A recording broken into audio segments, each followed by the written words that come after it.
शहरामध्ये फिरण्याचा मला योग आला. मी भारतीय जनता पार्टीचा जाहीरनाम्याचं आता वाचन केलं.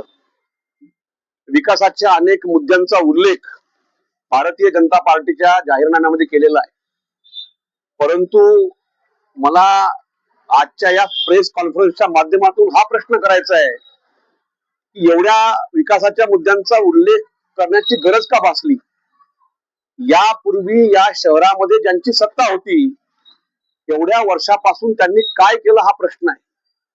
ज्या ठिकाणी आपण प्रेस घेतोय या समोरचा हा रस्ता या शहराचा मुख्य रस्ता आहे. या रस्त्याची काय अवस्था आहे?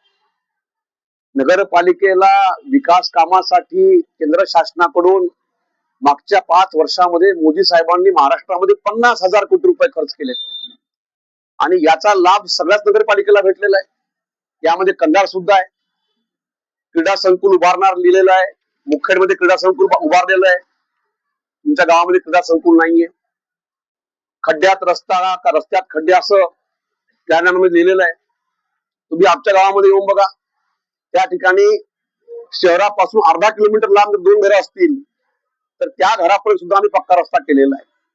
त्यामुळं मला प्रिंट मीडियाच्या माध्यमातून आणि इलेक्ट्रॉनिक मीडियाच्या माध्यमातून इथल्या सर्व मतदारांना या ठिकाणी आव्हान करायचं आहे की भारतीय जनता पार्टी जाहीरनाम्यामधले सगळे मुद्दे हे आम्ही पूर्ण करू. पण याही पेक्षा एक वेगळा मुद्दा या ठिकाणी मी सांगतो की या शहरामधला नगरपालिकेतला भ्रष्टाचार हा संपून या शहरामध्ये एक स्वच्छ प्रशासन देण्याचं काम हे भारतीय जनता पार्टीच्या नगराध्यक्षपदाचे उमेदवार आणि आमच्या नगरसेवकाच्या माध्यमातून भविष्य काळामध्ये होईल. आणि ते झाल्याशिवाय खऱ्या अर्थानं कंधारचा चेहरा बदलता येणार नाही.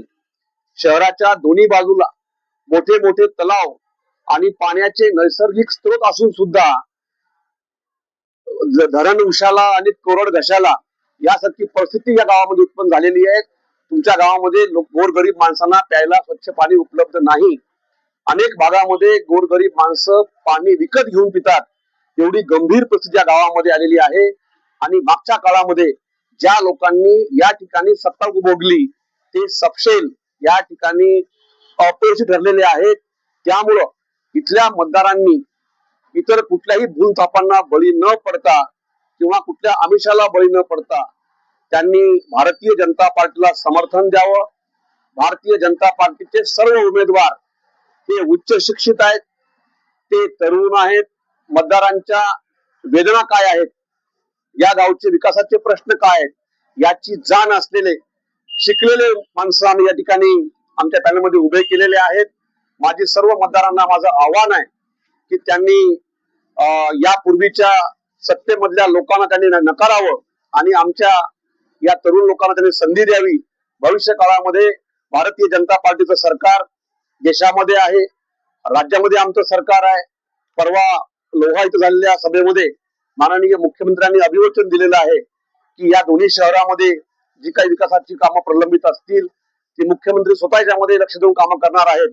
त्यामुळं आमच्या पॅनलच्या सर्व उमेदवारांना इथल्या मतदारांनी जिंकून द्यावं असं आव्हान करतो आणि थांबतो. धन्यवाद.